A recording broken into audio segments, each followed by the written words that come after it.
Hello, I am Dr. Navneet Arora, Associate Consultant in the Department of Internal Medicine and Infectious Diseases in Paras Hospitals, Panchkula. So as we all know कि अभी rainy season आने वाला है and the summers are going to end. So let us talk about what infections the rainy season brings along. So as India being a tropical country, हमारी country में with seasons बहुत सारे infections का आना जाना लगा रहता है. द मेन इन्फेक्शंस जो हमारे को रेनी सीजन्स में आते हैं वो ट्रॉपिकल इन्फेक्शंस होते हैं, जिसमें से मेन इन्फेक्शंस जो हम फेस करते हैं वो नेमली डेंगी, मलेरिया और स्क्रब टाइफस होते हैं.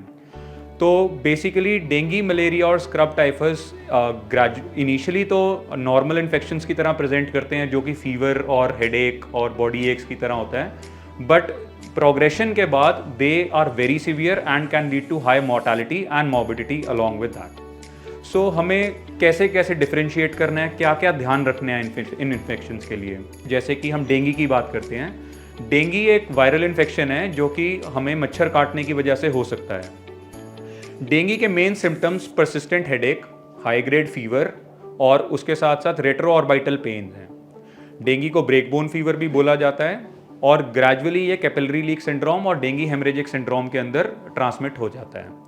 डेंगी हेमरेजिक सिंड्रोम में बॉडी के डिफरेंट ऑर्गन्स और डिफरेंट कैपिलरीज ब्लीड करना शुरू करते हैं, जिसकी वजह से हार्ट पे इफेक्ट पड़ता है और पेशेंट शॉक में लैंड करता है, जिसको डेंगी शॉक सिंड्रोम बोल दिया जाता है.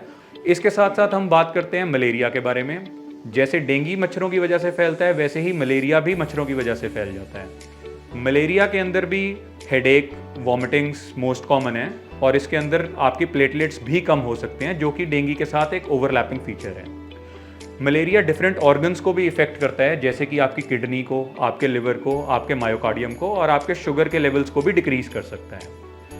मलेरिया जो है उसकी एक डेफिनेटिव ट्रीटमेंट है, तो अर्ली डायग्नोसिस बहुत इंपॉर्टेंट है इसके लिए. तीसरा इन्फेक्शन जो हम फेस करते हैं वो होता है स्क्रब टाइफस का. अब हम बात करते हैं कि हमें इन इन्फेक्शन से कैसे बचना है और कब आपको डॉक्टर को कंसल्ट करना है. तो बेसिकली मच्छरों के काटने से, नंगे पैर चलने से, 3 दिन से ज़्यादा अगर फीवर है और दवाइयों को रिस्पॉन्ड नहीं कर रहा है तो you should consult your doctor. आप अपने डॉक्टर के पास क्यों जाना चाहेंगे इस टाइम पे? Because 3 to 7 days is the highest day in which the transmission from the severe disease occur. तो इस केसेस के अंदर आपको अपने डायग्नोसिस को बनाना चाहिए और उसकी अप्रोप्रिएट ट्रीटमेंट लेनी चाहिए. इन ट्रीटमेंट्स के साथ हम मोर्टेलिटी को मैक्सिमम प्रिवेंट कर सकते हैं और अपने मॉर्बिडिटीज़ जो कि दिक्कतें और जो मोर्टेलिटी जो कि डेथ रेट है उसको बहुत डिक्लाइनिंग रेट पे ला सकते हैं. Thank you. Paras Health. Partners in Health.